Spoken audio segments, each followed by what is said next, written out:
जय हिंद। आज मैं आपको रजिया के प्रारंभिक कार्य, उसके विद्रोह और मूल्यांकन के विषय में बताऊंगी। जैसा कि विद्रोही इक़्तादारों को परास्त करने के बाद रजिया ने शासन का पुनर्गठन आरंभ किया। उसका प्रमुख लक्ष्य शासन से तुर्की गुलाम सरदारों के प्रभाव को समाप्त कर उन्हें सिंहासन के अधीन लाना था। उनको परास्त करके, और वो अब चाहती थी कि वो सिंहासन के अधीन रहें, उसके अंडर में काम करें और उसकी बात को माने।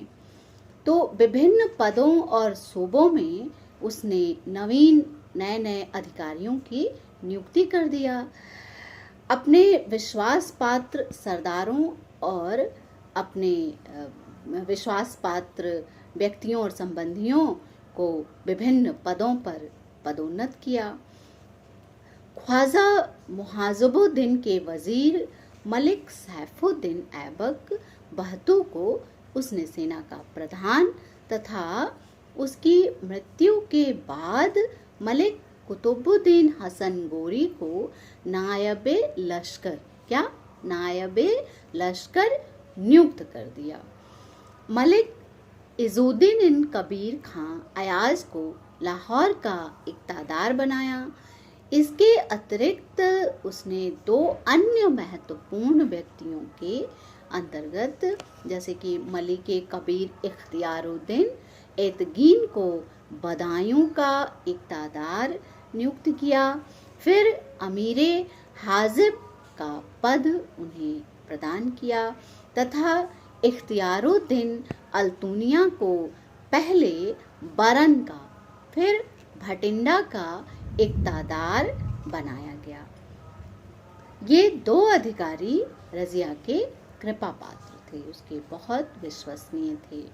परंतु रजिया के पतन में इन्हीं दोनों लोगों ने प्रमुख भूमिका निभाई थी। उसने इतना विश्वास किया था और इनको इतने बड़े बड़े पदों पर नियुक्त किया था, फिर भी इन दोनों ने उसके साथ, रजिया के साथ गद्दारी की। एक अबिसीनियन मलिक जमालुद्दीन याकूत को रजिया ने अमीरे आखुर मीन्स जो अस्तबल का प्रमुख होता है। अस्तबल मीन्स जहाँ पे घोड़े रखे जाते हैं। जैसे गाय जहाँ रखी जाती है, पाली जाती है, तो उसको गौशाला कहते हैं, और घोड़े जहाँ रखे जाते हैं, पाले जाते हैं, उनकी देखभाल की जाती है, उसको अश्वशाला कहते हैं। तो अस्तबल का जो हेड होता है उसको उसका नाम था जमालुद्दीन याकूत। तो उसने जमालुद्दीन याकूत को अस्तबल का हेड बना दिया, प्रमुख बना दिया। और जमालुद्दीन याकूत रजिया का कृपा पात्र बन गया, बहुत जल्दी कृपा पात्र बन गया। वह रजिया को घोड़े पर बैठाते समय अपने हाथों का सहारा देता था। इस कारण कुछ इतिहासकारों ने रजिया पर ये आरोप लगाया है कि रजिया याकूत के साथ प्रेम संबंध में बंध गई थी, मतलब कि उन दोनों का आपस में प्रेम संबंध था। फरिश्ता, एक महान इतिहासकार, फरिश्ता के अनुसार वह घनिष्ठता है जो एबीसीनियाई अर्थात याकूत एबीसीनियाई था, याकूत एवं रानी के बीच इस बात में प्रकट होती थी कि जब रानी घोड़े पर सवार होती थी तो सदैव याकूत अपने हाथों से उसे घोड़े पर चढ़ाता था। अमीरे आखुर के पद पर केवल तुर्की अधिकारी ही नियुक्त की जाती थी।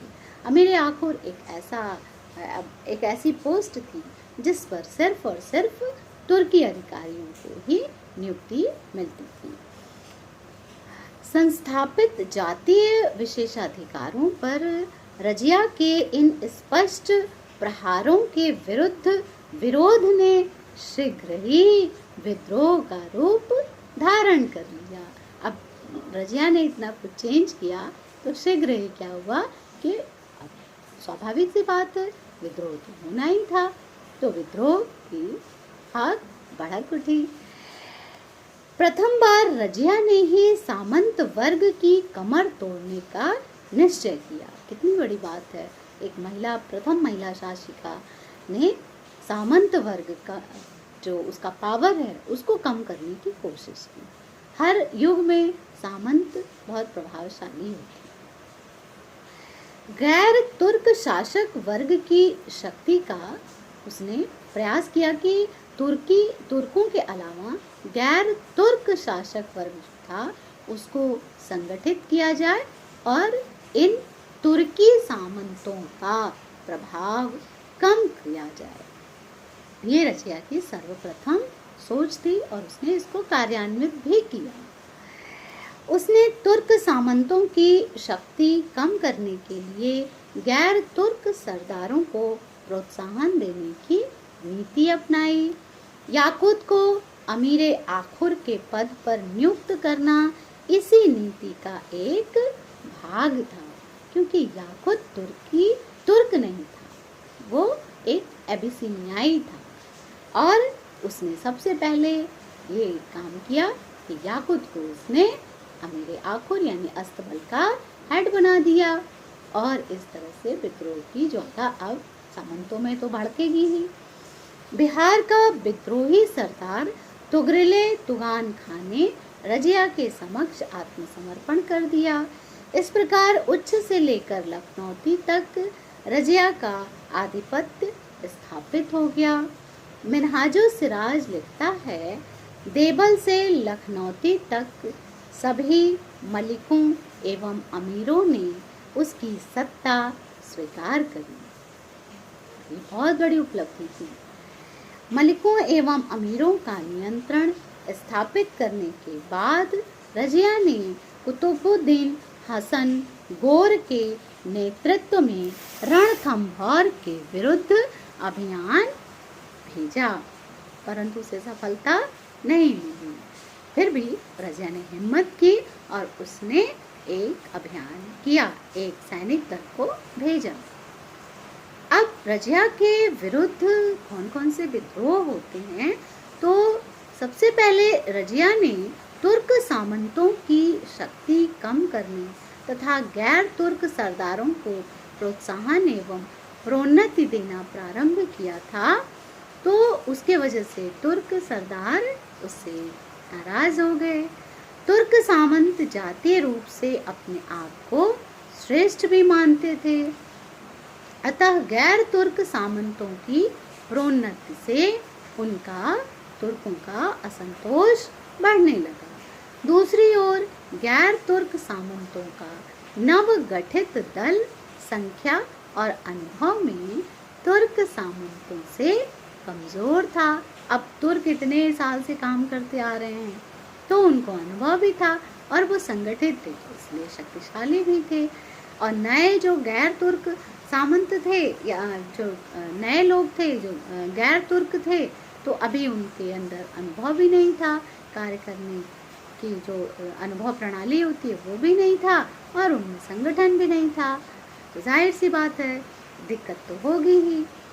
तो रजिया को आवश्यकतानुसार समर्थन देने की स्थिति में भी नहीं था। जो गैर तुर्क नवगठित संगठन था वो रजिया को कभी भी समय पड़ने पर उसको कोई जैसे सहयोग कर सके, समर्थन दे सके, उस स्थिति में भी नहीं था। अभी दो सरदारों ने जो रजिया के कृपा पात्र थे, मलिक इख्तियारुद्दीन ऐतगीन तथा मलिक अल्तुनिया ने रजिया के विरुद्ध षड्यंत्र रचा। लाहौर का सूबेदार कबीर खां अयाज भी इस षड्यंत्र में शामिल था। रजिया को दिल्ली की जनता का समर्थन प्राप्त था तथा वह पूर्ण सचेत थी, जिसके कारण महल में कोई षड्यंत्र सफल नहीं हो सकता था। दिल्ली पर आक्रमण कर उसे जीतना भी कठिन था। अतः रजिया को राजधानी से दूर ही ले जाकर पराजित किया जा सकता था। ये सब सामंत आपस में मिल करके ऐसे षड्यंत्र रच रहे थे कि रजिया को कैसे मारा जाए, कैसे हराया जाए, कैसे ख़त्म किया जाए। और रजिया बहुत चालाक, होशियार, तेज़ दिमाग शासिका थी और उसने षड्यंत्र का पता लगा लिया। इस आशय से सर्वप्रथम 1240 ईस्वी में लाहौर के एकतादार कबीर खां अयाज ने विद्रोह किया। सबसे पहले किसने विद्रोह किया? कबीर खां अयाज ने 1240 ईस्वी में। रजिया ने शीघ्रता से इस विद्रोह को दबा दिया। कबीर खां पराजित होकर भाग गया। रजिया ने चेनाब नदी तक उसका पीछा किया। चेनाब नदी के उस पार मंगोलों का अधिकार था। अंत में विवश होकर उसने आत्मसमर्पण कर दिया। रजिया ने उससे लाहौर की सूबेदारी छीन ली तथा उसके स्थान पर उसे मुल्तान की सूबेदारी प्रदान कर दिया। इस विद्रोह के दमन के 10 दिन बाद ऐतगीन के इशारे पर भटिंडा के सूबेदार अल्तूनिया ने विद्रोह कर दिया। रमजान के गर्मी के दिनों की परवाह न करते हुए तुरंत रजिया विद्रोह को दबाने के लिए तबर हिंद की ओर प्रस्थान कर दिया। देखिए, उसने ये नहीं देखा कितनी भयानक गर्मी पड़ रही है, रमज़ान का महीना चल रहा था, लेकिन रजिया ने विद्रोह को दबाने के लिए सैनिक दल लेकर आगे बढ़ गई। राजधानी के कुछ अमीर गुप्त रूप से अल्तूनिया का समर्थन कर रहे थे। अमीरों ने याकूत की हत्या कर दी, वही याकूत जिस पर रजिया का प्रेम संबंध होने का आरोप लगाया गया था। अल्तूनिया ने रजिया को पराजित कर भटिंडा के किले में कैद कर दिया। ये बहुत बुरा हुआ क्योंकि अल्तूनिया ने विद्रोह किया था, रजिया उसे दबाने गई थी, लेकिन बहुत सारे कारण ऐसे थे कि जिससे रजिया को हरा करके, पराजित करके अल्तूनिया ने उसको कैद कर दिया। अब रजिया के कैद होते ही तुर्क अमीरों ने इल्तुतमिश के तीसरे पुत्र, रजिया का भाई, तीसरा भाई बहराम शाह को गद्दी पर बैठा दिया। कौन किसको बैठा दिया? तुर्क अमीरों ने बहराम शाह को गद्दी पर बैठा दिया, जो रजिया का भाई था। गद्दी पर बैठने के बाद बहराम शाह ने नाइबे मामलिकात का नया पद बनाया। सर्वप्रथम यह पद विद्रोहियों के नेता ऐतगीन को दिया गया। अल्तूनिया इस निर्णय से संतुष्ट नहीं था। अब क्या था? अल्तूनिया ने तो विद्रोह किया था, रजिया को हराया था कि उसे तो साम्राज्य मिल जाएगा और उसको ही सुल्तान बना दिया जाएगा, लेकिन इधर तुर्क अमीरों ने बहराम शाह को बना दिया। अब अल्तूनिया असंतुष्ट हो गया। रजिया को सत्ता से हटाने के बाद उसने जो भूमिका निभाई थी उसके अनुसार उसे कोई लाभ नहीं मिला अल्तूनिया को। इसी वजह से वो असंतुष्ट था। रजिया ने अल्तूनिया के इस असंतोष से लाभ उठाया और अपना संपर्क बना लिया अल्तूनिया से। जान गई रजिया कि अल्तूनिया असंतुष्ट है तो इससे लाभ उठाया जाए। तेज दिमाग तो थी रजिया, तो उसने क्या किया? अल्तूनिया से विवाह कर लिया, उससे शादी कर ली। अल्तूनिया को भी अपने सम्मान और पद में वृद्धि की आशा थी, तो उसने सोचा कि शासक बनने के बाद बहराम शाह ने अपने हाथों में शक्ति संचित करने का प्रयास किया। सबसे पहले उसने ऐतगीन की हत्या करवा दी बहराम शाह की। बहराम शाह का मुकाबला करने के लिए खोखर, राजपूत और जाटों को सम्मिलित कर अल्तूनिया ने एक सेना एकत्र किया। बहराम शाह से असंतुष्ट सरदार मलिक सलारी, कौन? सरदार मलिक सलारी और कराकश भी उससे जाम। अल्तूनिया ने सबको इकट्ठा किया और एक सेना बनाई। अल्तुनिया ने रजिया के साथ अपनी सेना लेकर दिल्ली की ओर बढ़ गया, किंतु बैराम शाह के हाथों पराजित होकर उसे भटिंडा लौटना। बैराम शाह सेना लेकर गया था, उसके पास अधिक सेना थी, उसने अल्तुनिया को पराजित कर दिया। और जब भटिंडा वापस आ रहा था तो रास्ते में कैथल एक स्थान है, कैथल के निकट उसकी सेना ने भी उसका साथ छोड़ दिया। पराजित हो गया था, हार गया था, तो सेना ने भी उसका साथ छोड़ दिया। रजिया और अल्तुनिया वहीं एक पेड़ के नीचे आराम कर रहे थे। तभी 1240 ईस्वी का समय था। ये डेट जो है आपको डेट याद रखनी है। 1240 ईस्वी में कुछ डकैतों ने अल्तुनिया और रजिया की हत्या कर दिया। इस तरह से रजिया का शासनकाल 3.5 साल चला, जो कि बहुत सफल रहा, और रजिया एक कुशल शासिका के रूप में उभर कर आई। उसे और समय मिला होता तो रजिया और भी बहुत मजबूती से अपना शासन संभालती। अब रजिया का मूल्यांकन विभिन्न इतिहासकारों के दृष्टिकोण में रजिया का क्या मूल्यांकन है? तो रजिया का शासनकाल अत्यंत सीमित रहा। वह मात्र 3 वर्ष 6 माह 6 दिन का शासन करते। निश्चित रूप से वह इल्तुतमिश के उत्तराधिकारियों में सबसे योग्य थी। स्त्री होते हुए भी वह पुरुषोचित गुणों से परिपूर्ण थी। उसमें स्त्री सुलभ दुर्बलता का नामो निशान नहीं था। रजिया की प्रशंसा करते हुए मिनहाजुल सिराज लिखता है कि सुल्तान रजिया एक महान शासक थी, बुद्धिमान, न्यायप्रिय, उदारचित्त और प्रजा की शुभ चिंतक, समदृष्टा, प्रजापालक और अपनी सेनाओं का नेता। उसमें सभी बादशाही गुण विद्यमान थे सिवाय नारित्व के, और इसी कारण मर्दों की दृष्टि में उसके सब गुण बेकार थे। ये मिनहाजुद्दीन सिराज का शब्द है, ये उसका वाक्य है। सिर्फ उसका नारी होना उसकी असफलता का सूचक बन गया, उसकी मृत्यु का कारण बन गया। ये बहुत सोचनीय बात है।